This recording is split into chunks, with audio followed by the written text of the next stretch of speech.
back. So we're gonna continue to the second talk in our first session, casting the theoretical consideration how the perception, how the action comes to act. Our second speaker is Cisek from University of Montréal. He will share his new evolutionary view on how to see this interaction. Well, thank you, Gio, and thank you for inviting me here. Really looking forward to seeing all of these talks. So in the previous talk, Tom already said many of the things, some of my take-home message in that perception and action are not really different things. I'm going to echo a lot of that. I'm going to ask really what are the different things? What are the elements into which we want to decompose behavior? Going back again, so functional decomposition, perception, cognition, action, which can themselves be decomposed, of course, into other processes like vision, memory, decision making, etc. And in cognitive neuroscience, this sort of taxonomy defines the kinds of questions we ask. Like, for example, how does attention work? How is knowledge represented in memory? What are the computations involved in making decisions? And much of this is really based. This decomposition is based on the idea that brain function is a kind of computation, which was defined very strongly by studies of human cognition, problem solving. For example, Newell and Simon suggested that the brain is like an information processing system. It takes information from the external world, sensory information to build the representational world, then manipulates it to build knowledge, etc., and comes to some decision, which is then executed through effectors transformed into action. And again, the assumption is that cognition is this manipulation of representations, kind of working memory, kind of representation. And in cognitive neuroscience, when these ideas are applied, we look for these phenomena in the brain. But this meets with many challenges, as many of you know. For example, where is the representation of the world? The most studied visual system is highly divergent. Information splits into at least two major processes: the ventral system, that's what's out there, and the dorsal system, where things are. And each of these things diverge further. There's separate regions that analyze color, shape, etc. Other regions, the dorsal stream, that are sensitive to space near the body versus far away, etc., leading to the question of the binding problem, which Bernard Hummel has already discussed. How do we create from this divergent information some representation of the world that can then be used as input? Do we use some kind of synchronous binding or some other mechanism? Where are the perception, cognition, action systems? It's clear there are primary sensory and motor regions, but for the association areas, it's more difficult to pin things down. So these regions, cells in these regions appear to first encode sensory representations and then motor representations. This is true even at the level of individual neurons. One well-studied example is the lateral parietal area, where there's a line of research that suggests quite strongly that this area represents attended stimuli. So it's kind of like the input. But there's another line of research which argues just as strongly that that area LIP represents intended actions. So it's after cognition has made the decision to make an action. So then how can this region do both things? How can it exist in both arms? And that's true for many of these parietal and frontal associations. And if we ask the question, where is the decision made, which is something that I study in my lab, we can find decision-related variables in many parts of the brain. We can find in the prefrontal and orbitofrontal cortex, and often associated with higher executive function. But we also see it in parietal cortex, premotor cortex, supplemental motor area, frontal eye fields, basal ganglia, even the primary motor cortex and the superior colliculus, which are structures that are quite close to motor output. Furthermore, when we look at how the timing of how the decision evolves around all these regions, it's more or less simultaneous. So for very simple decisions, all of these regions reflect the animal's choice at about 100 milliseconds after the informative cue. So that's not really compatible with that classic serial processing model. So that, I think, motivates us to ask, really, how are we sure that this is the right functional decomposition? first of all, where does it come from? What are the origins of these ideas? And I think, in general, the idea of perception, cognition, action really comes to us from dualism. The idea that there is a non-physical mind that's separate from the physical world. Because that belief, which was present in early philosophical thinking, forced people to conceive of two interfaces between the non-physical mind and the physical world. Perception, which presents the world in the mind, and action, which plays out the mind's free will on the world.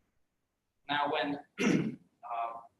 cognition replaced the mind, a physical process of cognition replaced the mind, the architecture nevertheless was retained. That architecture we inherited from Plato and others. And also was strengthened by the analogy with computers, that where there's something like input, there's some kind of processing, and then some output, just like computers do.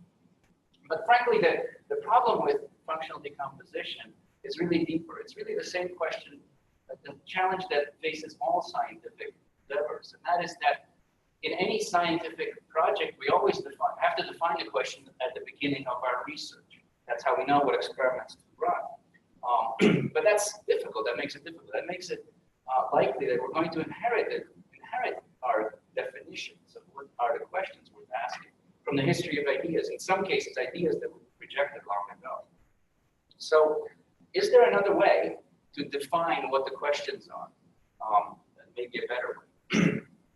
What I would like to propose is that there is, at least in the case of biology, we have a guide, and that's to follow in the footsteps of evolution. That if we do that, it will actually tell us what are the distinctions that are most meaningful. Because nothing in biology makes sense except in light of evolution, as Gansky famously said. But furthermore, as very eloquently described by in a book by Horst Hendricks Jansen in 1996, functional decomposition and natural selections do not mix. It's just not compatible because of the way the brain is constructed, because of the way evolution constructs functioning systems. So when we humans build functioning systems, we often use something like an engineering approach. We identify a problem to be solved, and we propose a solution, and we build and test it. And if it works, great. Evolution doesn't define a problem to be solved, doesn't identify it. It just takes a functioning out ancestor that has a certain structure, certain mechanisms, makes some variations to it, expand something, diversify something else, and then those variants that have better survival become more common. So in fact, in evolution, a problem is never actually defined. Solutions appear, solutions only appear after sort of through random changes, and then problems can only really be identified and described later. So the mechanisms that evolution actually builds are constrained much more, in fact, determined by their history. What was that functioning ancestor? And those constraints are quite massive. There's only a couple of types of changes that evolution can introduce as it's transforming ancestry. Now, I would argue that that's actually great news for us, because that means that because of these constraints, we can actually follow in the footsteps of evolution, try to figure out what the right taxonomy. So instead of defining things like perception, cognition, attention, etc., we should instead consider how mechanisms changed, elaborated over evolutionary time. Because each subsystem that actually exists in the brain has an evolutionary history. We can infer it, and that provides constraints on how it's organized and how it works. And this might be a better way to delineate what are the true natural kinds into which we can decompose. So the strategy, we could call it phylogenetic refinement. That what we do is we infer the sequence of innovations that actually occurred using the comparative method. And then we always ask two kinds of questions. Then we ask two kinds of questions. If we're interested in how something works, so X works, we ask, first of all, what was it before it became that thing? And then how did that change expand somehow behavioral capacity? So for example, if we look at the phylogenetic history, this is the phylogenetic tree emphasizing the lineage that leads to humans. If we look at all these species, we can observe that all of these animals, all of these kinds of animals, possess something called the cerebellum, and these do not. And so because of that, we can infer that the cerebellum appeared around here, about 500 million years ago. Now, it didn't appear out of nowhere. So that motivates us to ask, what was it before it became the cerebellum? And then we can also ask, well, how did its elaboration extend behavioral capacity? Why did this branch of the phylogenetic tree yield 60,000 surviving species, and this branch only about 100? And so what I'm going to do today is describe to you a kind of a summary of this lineage. What were the innovations along this lineage leading to you? More or less chronological. So the rest of my talk is going to be chronological, and I'm going to have this kind of roadmap up here so we know where we are. But I'm really actually going to start somewhere over here, about 3.5 billion years ago, at the origins of life. There's a general consensus that life began in an RNA world of RNA molecules interacting with each other. And in such a situation, as the chemical complexity increased, inevitably closed loops formed. That's statistically inevitable. And these are called autocatalytic sets. The basic idea is if we have some compound E1, which helps the production of some compound E2, which helps the production of some compound E3, which then helps again the production of E1, then you have what's necessary for life. You have autocatalysis. And this really has two kinds of effects. One is it maintains this catalytic loop, called that metabolism, and it can produce copies, induce copies forming in regions nearby. We call that replication. So that's the first distinction in building our taxonomy. And if we just focus on metabolism, one of the things that happened is these autocatalytic sets enclose themselves in the membrane. And that makes the next distinction, which is between two kinds of metabolic control. Control within the membrane, which is like biomechanical reactions, like the autocatalytic reaction that I showed earlier. And this will evolve. This can evolve quite simply because it exploits consistent laws of chemistry. And today we would call that physiology. The other type of control, metabolic control, is control through the environment. So, for example, if you have some compound that you can't produce locally because you don't have the chemical machinery to do it, you have to absorb it from the environment. But that compound is non-uniformly distributed in the environment. And let's say at some point you find yourself in a low concentration state, in a part of the environment where it's kind of poor. Well, all you then need to do is just move yourself. Wave some cilia, wave a flagellum, move yourself to a better place, and you're likely, even with random movement, to get to a place where the concentration is better, and now you absorb more compound B. So this is a control loop that's also really easy for evolution to discover because it exploits very consistent laws of physics, nutrient distribution, etc. And this is what we would call behavior. So this is the next distinction in our taxonomy between physiology and behavior. It's control that extends into the environment. Now we can schematize it as follows. It's a behavioral control system, let's say for nutrient balance. So there's a required nutrient state that you want to be in, but then there's a nutrient state that you're actually in. And if there's a mismatch, that stimulates that motivates some kind of behavior. So we can call that motivating thing hunger. That stimulates some kind of movement, even random, which hopefully results in improving the nutrient state, increasing. So let's call this thing a drive or an impetus, with a more general definition. And this is the action outcome. This is the thing that exploits the motor sensory contingencies. If you move yourself, you might find movement. Importantly, in this system, it's adaptive and does control, is good at controlling because it's a negative feedback. The sign around the loop is negative. Okay, so now the first nervous systems emerged about 900 million years ago in animals that multicellular animals that folded themselves to blastula, forming this opening here, the blastopore, or the mouth. Now this made a distinction between the internal cells, the endoderm, and the external cells, the ectoderm. The external cells provide protection, but they also contain a variety of ciliary receptors for things like mechanic contact, chemical composition, etc., and gradually differentiated into both sensory cells, contractile cells, and the ones that communicate between them that became neurons. And these early animals were called Eumetazoans. And here the cup-like shape of the blastopore. And their nervous system was specialized into two basic specialized subsystems. The apical nervous system, which was rich in these photosensitive chemosensitive receptors, and this implemented that higher level of control, the control over the behavioral state. Things like, am I hungry and am I not hungry? Is it daylight or nighttime? Which motivates their seeking or not. The other end of the body was the blastoporal nervous system, which contained both a mechanosensory alar strip and a motor contractile motor strip. And this implemented the lower level of control, essentially oscillatory contractions of two types.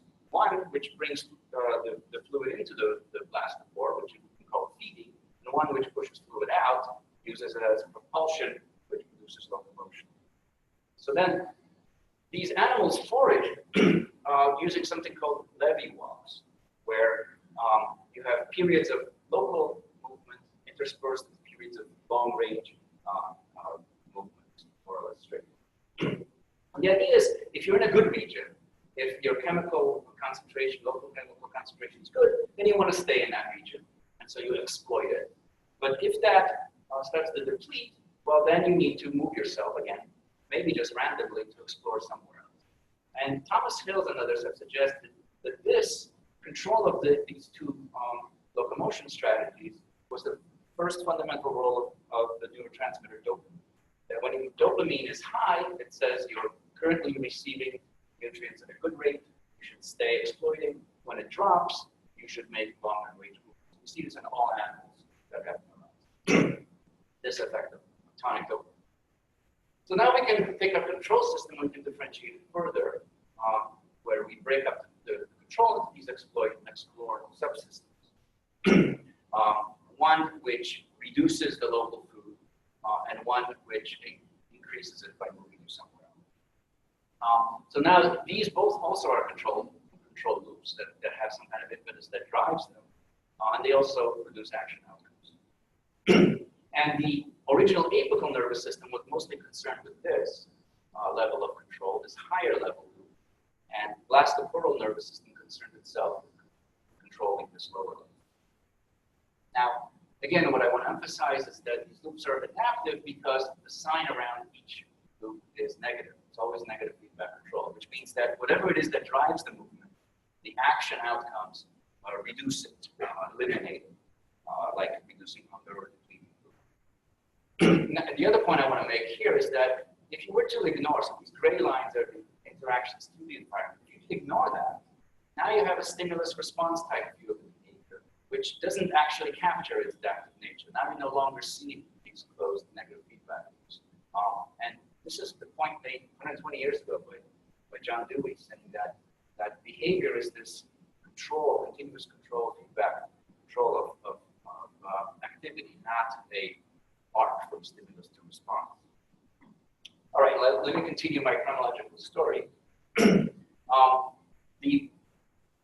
Eumetazoans diverge into two branches, and Darians like jellyfish, and our branch, the bilaterians, first elongated, creating this anterior-posterior axis, and then the blastopore fused, creating a digestive tube. Also, the apical nervous system and blastoporal nervous system merged at one end of the body, and this now gives it an anterior region, which will become the head and the future brain. These animals then diverge further into protostomes, which includes insects, mollusks, annelids, etc. And our branch, the deuterostomes, where a couple of weird things happen. The body flipped dorsoventrally, putting the nervous system, this neural strip up on the dorsal side, which then fused into a tube, forming a segmented tube. And these animals were capable of more sophisticated undulatory swim. Now, I just want to show what are the consequences of that structure, that folding of the neural tube meant that the ciliary receptors now folded into the central canal, which would become the cerebrospinal fluid. And the blastoporal, the sensory and motor strips folded inward to form the ventral and the dorsal horn of the spinal. And this basic topology now of this tube is actually what has been retained ever since. So all vertebrates, all chordates, in fact, have this kind of topology. There's anterior posterior segments called neurometers. each of which has an alar, sensory, and a basal motor domain. And the fundamental morphological units that build the entire nervous system are these little radial elms, where cell proliferation happens here and migrates out. And that's true for every brain we see. We can use this as sort of our blueprint.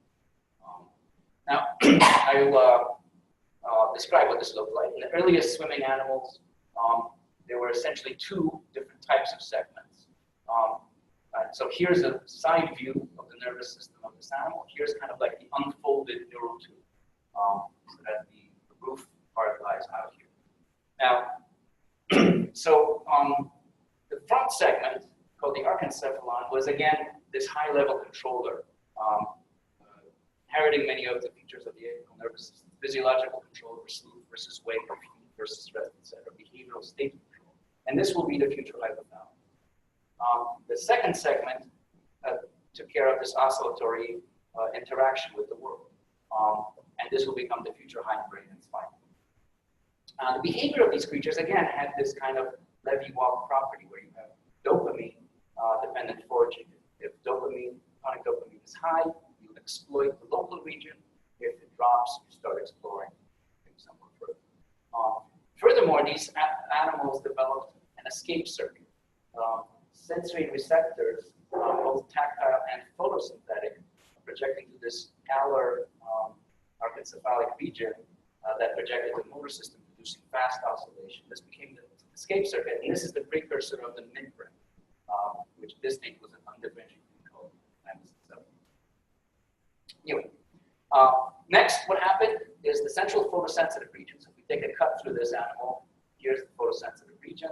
This split into a pineal gland in the dorsal part and two lateral regions that will become the eyes.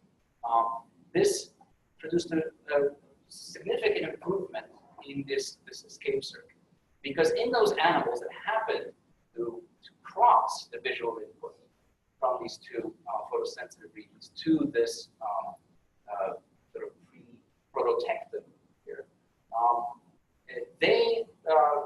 so the input was crossed, but the output was uncrossed. And that results in avoidance behavior. As anyone who's read Gravenberg's book knows. So imagine if a stimulus fold is over here, it falls onto this side, which then crosses the midline and contracts, causes contraction first on the right. That'll turn the body. And that'll continue as long as that stimulus is on the left, until the animal aligns itself, be pointing away from the stimulus, and now you get balanced contraction both sides of the away. This is essentially Gravenberg's vehicle. Now we can expand our behavioral control system to add this escape loop. Again, a negative feedback loop between the impetus that drives it and the action that reduces, gets rid of it. Visually guided escape improved further when the eyes folded into cups. So now you get spatial selectivity. Different parts of the retina here receive from different parts of the world. And this region here differentiated further into a pretectum and a tectum. And the tectum is the future superior colliculus, one of Jiyun's favorite structures. And the thing that was wonderful about the tectum is that it had topographic projections from the retina across, and topographic projections back to the motor systems that were also primarily uncrossed. And this conferred spatially guided escape. Now you had more precise escape and faster escape from stimuli around. But the innovation that really took off for the tectum was that there was a specialization, the rostral part of the tectum, which receives from the posterior retina, sensitive to space in front of the body, that now had fully crossed input to the motor center. And this produces, this crossed input and crossed output produces approach behavior. So now the body will orient towards the stimulus and the animal will locomote towards the stimulus. Now, of course, you need to have a selection. Now there is a competition. Are you going to face away from the threat, or are you going to move towards something? And this was behavioral selection. This could have used very simple rules like threshold. If something is big and fast, you go away from it. Engage this avoidance circuit, perhaps with having a higher threshold. Spatial location, as well as visual cues, perhaps things like particular color combinations or motion combinations, what pathologists would call key stimulus detection. Detect the cues that tell you whether this is something you want to go to. This is a little bit like Letvin's, what the frog's eye tells the frog's brain. Certain things are things you want to orient towards. And these circuits have been retained. You can see this exact architecture. This is all based on studies really of Grillner in a lab rat, where you have a uncrossed output from the tectum, which produces avoidance behavior, except for a rostral region where you have, which is sensitive to space in front and receives from a wide variety of color sensitive ganglion cells, where you have crossed output to an approach system. And if you stimulate different parts of the tectum, you stimulate back here, you get escape reactions. You stimulate here, you get eyes turn, head turns, and the body moves forward. You get this fully coordinated approach. Remarkably, you can even see this in mice. So mice, as Redgrave and others have shown, there's a part of this medial superior colliculus which receives information from above the animal and projects in an uncrossed manner, producing avoidance movement.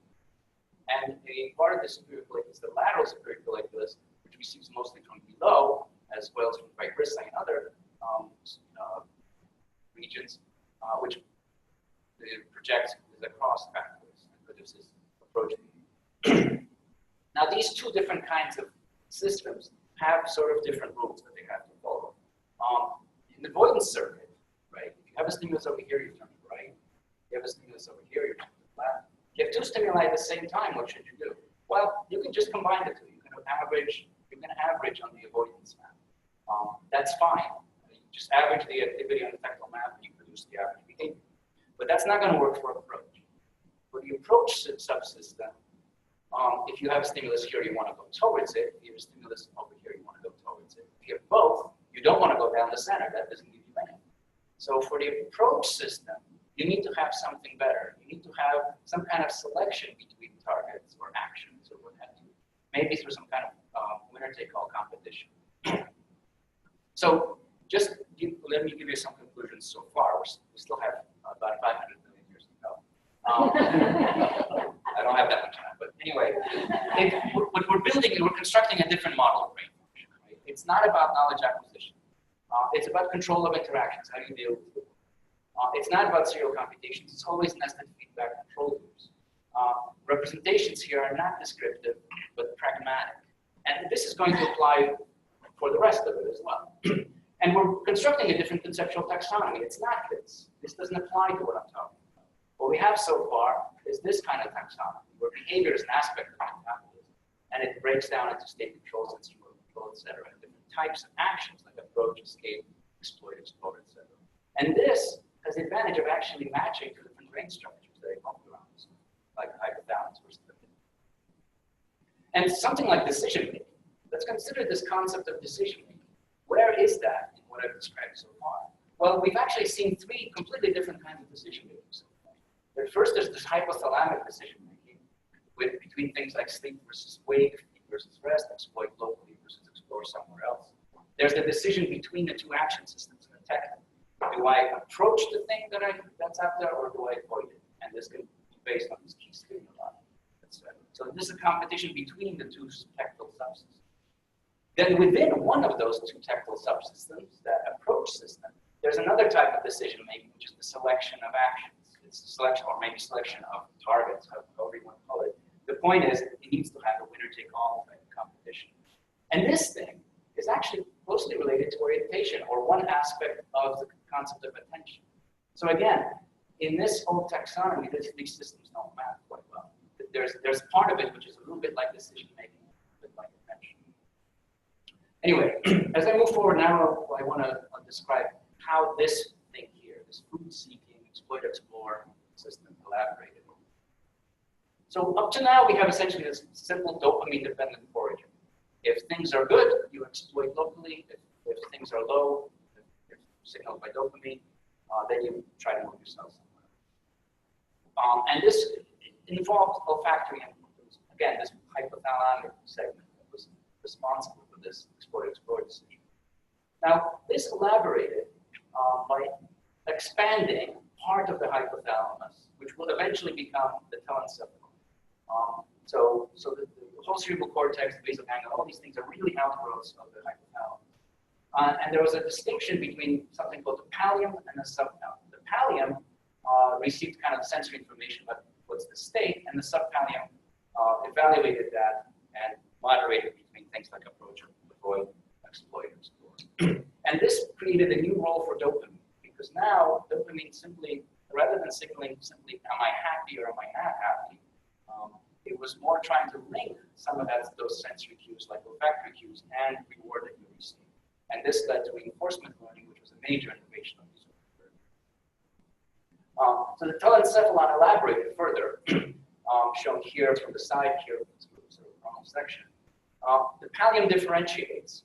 We have a lateral pallium over here, which was primarily responsible for that exploitation of those local movements like feeding. And a medial pallium, which controlled exploration. This part will become the hippocampus. These received visual input from a new part of the midbrain, the dimesencephalon, called the thalamus, which is thalamus, as I've learned, is actually not is actually part of the now the subpallium will become the basal ganglia. This already at this stage of the early vertebrates, we have essentially entire basal ganglia circuit, selecting the foraging strategy both through selecting tactile and the telencephalic. So now we have the vertebrate brain. We have a hypothalamic state control system, which has one segment which controls physiology through neuroendocrine control, and one that controls behaviors through all the rest of the nervous system, which consists of a tactile approach avoidance system and a telencephalic foraging system that controls things like exploit, explore, and then through reinforcement learning. And then from this state, we essentially have everything that will come. So I only have a few minutes left and 500 million years to go, but I'm almost done, actually. Because what we've seen since then, some like Grilner have suggested, has just been an expansion of the behavioral repertoire. That this part of the system, this physiology system, hasn't changed so much. But behavior, interaction with the world is like this endlessly expanding challenge. As your behavioral repertoire expands, you have to have more specialization of these circuits, and that's the fact that we see. One step that I want to add is a major innovation that I already mentioned earlier, the cerebellum, which appears here in the alar hindbrain, originating from the initial sensory processing of vestibular and lateral line. Now, in these systems, as you swim, your sensory input is swamped by the consequences of your own motion. If you're undulating, you get lots of different interfering action. One of the things that von Middlestead said that to deal with this kind of problem, you need to solve the reafference problem by subtracting out the predictable part aspects of your sensory input, those that are caused by your own motion. And this thing, the cerebellum-like structures that evolved around here, solve this by predicting in an integrative way how sensory input will result from your own motion. The advantage that this conferred to all these animals that evolved out of this was that they could get bigger. That was the biggest advantage. They could have larger bodies, they could swim faster, more vigorously, and without this, they wouldn't be able to take into account any of their input because it'd be swamped by their own motion. But with this system, they were able to get larger, more vigorous, and this was important because at this time, predation was really taking off, and to survive in this hostile world, you really had to be a good predator or everything. So bony fish primarily expanded this telencephalic region, differentiating the thalamus into one that part that receives direct input and one that receives spatial input through the from the tectum. And again, the medial part, which will become the hippocampus, is more concerned with exploring, and the lateral part with exploiting. And in between the two of them, we get something called the dorsal pallium, which will become the future neocortex. Just bear with me. And then there was a rostrocaudal axis as well, a rostral pole, which becomes the septum for repetitive learning, and a caudal pole, which will become the amygdala for reversing. In the amniotes, now we've gotten out on land, we've got legs, we can walk around. We have a larger behavioral repertoire. And in concert with the behavioral repertoire, the pallium as well. We get an insular pallium appearing around here, and we have an expansion of this dorsal pallium section that now is receiving more and more sensory information. Spatial information from the thalamus, spatial information about the potential actions or affordances that might be out there, non-spatial information as well, and things like key stimuli, particular features that might motivate certain kinds of activity. As well as information about your current physiological state, how hungry are you, how thirsty. And so this dorsal pallium is doing something in between exploration and exploitation. So all the different kinds of ways of interacting with your environment as you behave. So you can do things like walk, and this should be sensitive to information about far away space. And you can do things like bite at something, which should be sensitive to space near the head. So this is why we might have different kinds of spatial maps in the parietal cortex today. It's just for different kinds of interactions. And there are other different kinds as well. And the impetus for all these types of action now is both the combination of the affordance of the things in the world that you can do and the needs that you currently have. So now we can describe this in this kind of behavioral control schematic, where you have things like pursuing prey that's motivated by things like there's prey far away on the left and on the right, versus biting and attacking and eating your prey if it's reaching. And the affordances come in here. They're part of the impetus for action. Okay, with mammals, this expands further. Mammals became nocturnal and warm-blooded, but importantly, their dorsal pallium became layered. This often happens as structures in large evolution, they become layered. And the particular layering architecture of the early mammals allowed the massive expansion of this region, so that this region grew as a behavioral repertoire. So now you start to have differentiation here for visual, auditory, etc., different kinds of somatomotor regions, gustatory, etc. More specialization in dorsal pallium. In particular, there's a medial sector that is more spatial information. So this would be where the action maps might lie. And a lateral sector, which receives more information about non-spatial things like key stimuli. Key stimulus information. Physiological state, again, from the insula, could then be combined to turn those key stimuli into some kind of evaluation. What is this something I want to approach, I want to do, etc. And that then can help you select between the different kinds of actions that you might want to do. Now, when I'm showing you this, I'm sure many of you are already thinking that this is starting to look familiar. For example, this is quite similar to Goodale and Milner's two streams hypothesis. There's a ventral portion of the stream that's more about features, and a dorsal stream that's more about action. And this is also path of the pulmonars, that's again what I described. So the colothalamic pathway, dorsal. It's also similar to what underlies a lot of my research before its competition hypothesis, where we suggest that what the dorsal stream is doing is kind of representing potential actions that compete against each other using information from various action selection systems that include object identity, key stimuli, etc. from the ventral stream. Very much like the biased competition model you mentioned. Now, if we take this now and see what happened in primates. Primates, the big difference was arboreal foraging. Now they have to do more long-range planning. There was more neocortical expansion, and particularly in the frontal, temporal, and parietal regions.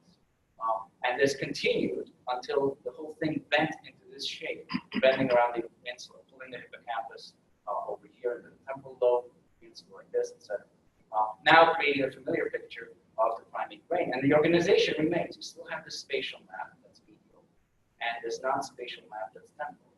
So now you have more sophisticated vision. You don't just have key stimuli, but you have something more related to actually identifying objects in space. You have a larger behavioral repertoire. This expands dramatically. You have now many action maps for biting, eating, grasping, burrowing, whatever.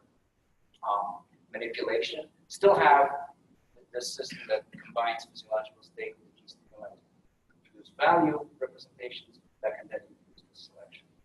So now we start seeing the primate brain with a larger behavioral repertoire, more action maps. So you have a climbing system here, reaching out, manipulation, grasping and bringing things to the mouth, defensive actions, looking around, etc.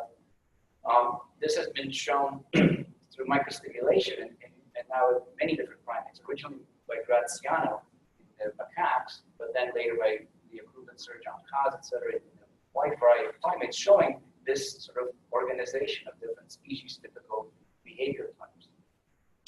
And each of these has its own idiosyncratic affordance maps. So why you have reachable space over here, a faraway space over here and over here, etc. Pen configuration space in other regions. It's all consistent with the idea that these are all action specific. And you have two kinds of selection. Repertoire selection, where you select one of these subsystems to be active, what kind of behavior I'm going to engage in. And that's primarily, again, done by the subpalatal system, the basal ganglia. And then within each of the maps, then you have the kind of selection, just like I described for the approach behavior. You have some kind of winner-take-all, maybe competition, biased competition within each of these regions. Now, what about abstract cognition? I'm talking about animals swimming around and flopping around in the mud, but what about higher level cognition? Now, it's possible that humans developed a completely novel architecture with serial cognitive modules that now correspond to the kind of taxonomy that cognitive psychology gave us. But I think, given the conservative nature of evolution, it would be hard to imagine, after all this continuous expansion, you suddenly get a completely different system. So it's worth considering, could you elaborate that system to do something like planning? Now, I don't know, that's a big question to ask, but let me just show you an example of one step that one could take, called hierarchical affordance competition. So now you can imagine multi-level selection. Supposing now you're this primate, this arboreal lineage, and you're sitting on a branch. That's something over here that's kind of tasty, something over here that's kind of tasty, berries, apples. So that presents two kinds of goods that you might process through your key stimulus detection valuation scheme that might say the apple is better. I'm hungry, the apple provides more food. And so that competition would be resolved in favor of the apple. At the same time, you have certain kinds of spatial information on the dorsal stream. There's a reachable berry that's within reach, and there's a walkable branch that you can walk on if you chose to walk on. Now, the reachable berry, you can predict that reaching for that thing is associated with obtaining this good. If you can do that, then you will resolve the competition in favor of reaching for the berry and eating it, and you'll do fine as a primate. But as your cortex expands, you can do a little bit better, because now you know that walking on the branch can bring things in front into reach, right? And your forward monitor surveillance can tell you that. Walking forward brings things in front into reach. So now you can predict that by exploiting this affordance, you can make the apple reachable. And that, you know, also will make that good obtainable. And that good is better than the other. The apple is better than the berry. So now you can switch this competition so that you now choose not to take the immediate reward and grab the berry, but rather do a little extra effort, walk on the branch and grab the apple. Now, it's a small step towards playing chess, but it's at least plausibly continuous. So the key here is that prediction of action consequences makes possible this linkage between these different hierarchical levels of affordance. What about language? So language is tough to address from an evolutionary standpoint. I'm just going to say one thing. I described control within the body, what we call physiology. And that's simple because it exploits chemistry. Then I described control through the environment, which we call behavior, which exploits things like physics and optics, etc. Well, you can also exert control through other organisms. So for example, if you're a helpless baby and you cannot obtain the substance, but there's another creature nearby, and if you cry, that creature will provide you, sure enough, with that substance. And this is actually, this is a kind of communication now, right? And this also is easy for evolution to discover because it exploits the reliable consistency of what mothers do in the presence of babies, the laws of social interaction. Because really communication is not so much about transmitting information. Most communication is really about persuasion. And this talk is an example. what I'm trying to persuade you of is that we can conceive of a different model of brain function. It's not about constructing knowledge. It's about control of interaction through feedback. And that the evolution of behavior is just a continuous expansion and differentiation of modes of control further into the world, into more abstract types of interaction. And it's not serial input-output processes, but nested feedback control loops. You always have some impetus that drives the movement, but then reduces and eliminates that impetus, as long as you discover the right motor sensory contingencies that are out there, like affordance. And the representations in this system are not descriptive. It's not like the particular things on that tectile map of that early vertebrate are representations, knowledge about the world. It's really action maps. It's really pragmatic. It's about what you need to do. You need to do where to go, averaging, etc. It's very pragmatic. Descriptive comes much, much later. And the point is that we actually have a different conceptual taxonomy. So it's not perception, cognition, action, attention, decision making, etc. But rather something like this. So this is essentially the summary of what I've gone through, how the different systems for exploiting, exploring, interacting, differentiate into different things like hand-to-mouth systems, etc., selection, escape, etc. It's been an elaboration and extension of control. And I think this taxonomy is more promising, perhaps because you can actually map these things to different parts of the brain, structures, different parts of different structures. And it's also consistent with the constraint that evolution gives us, that we need to be compatible with the more or less continuous story of elaboration. So, stop there. Thank you.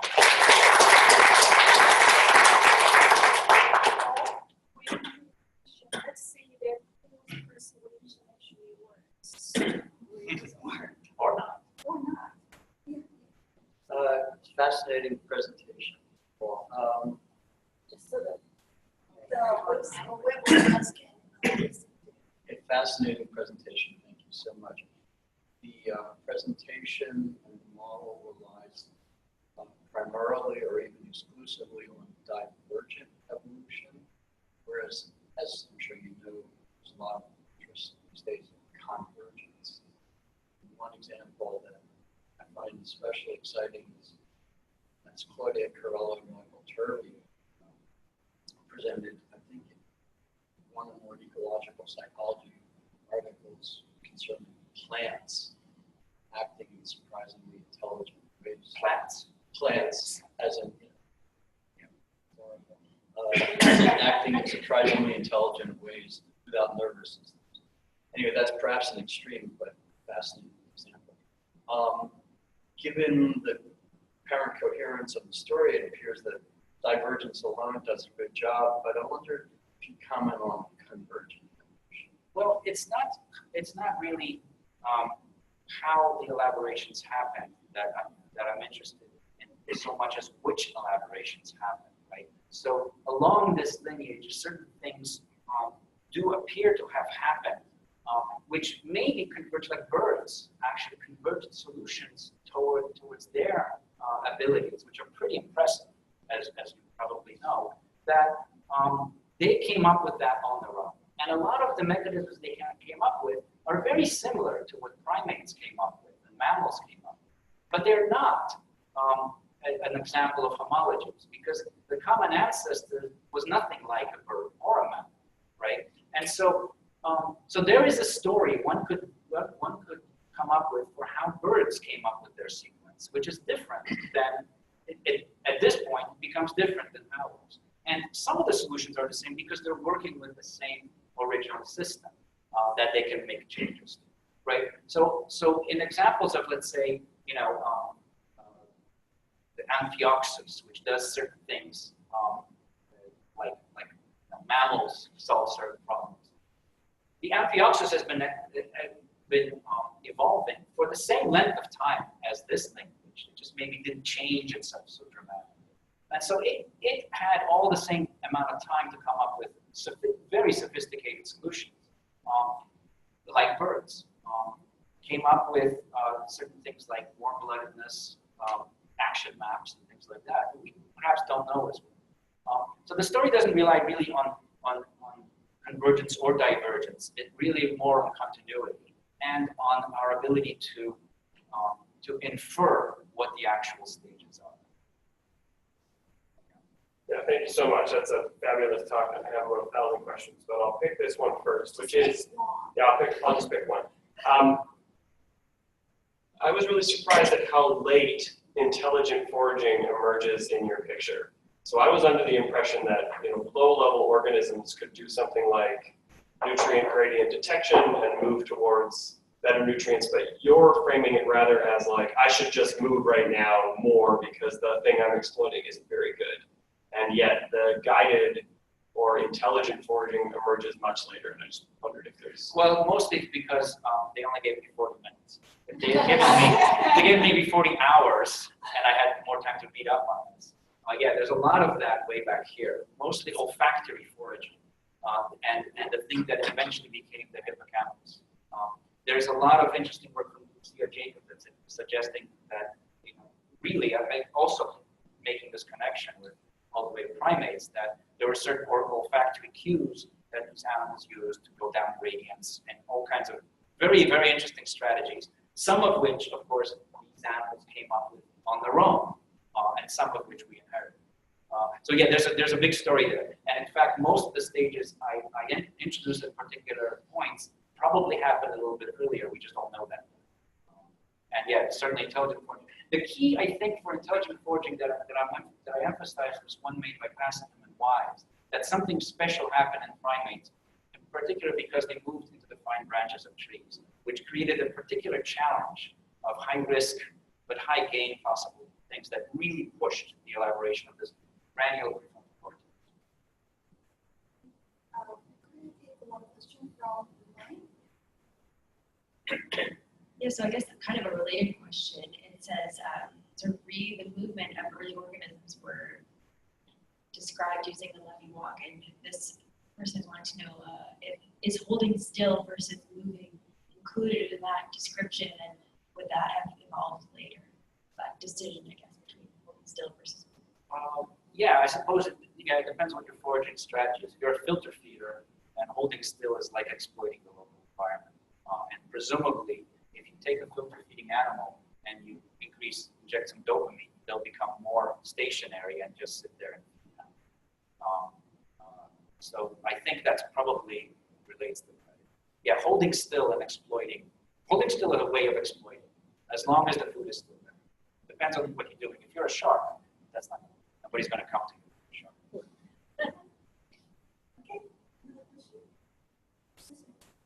So, do you know the story about where the descriptive function of representations come from, where and when? And is it possible that having developed that theory? Yeah.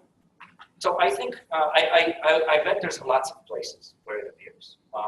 There's probably a dorsal paleo sort of lateral story. So in other words, what I described as the key stimulus detection system, that evolving into something which becomes, so key stimuli really are about affordance plus needs. So it's like food and I'm hungry, now I have this thing, now I do it, right? And so you can imagine that if you're an animal that just wanders around the world, then you're going to want to have a representation of food when you're hungry because it's going to influence your action. But if you're slightly more sophisticated animal that can build cognitive maps, okay, of the world, and then later come back to the food. So I'm going around, I'm escaping a tiger or something, but I know there's some nice fruit there. I'm not going to get the food now because I'm busy.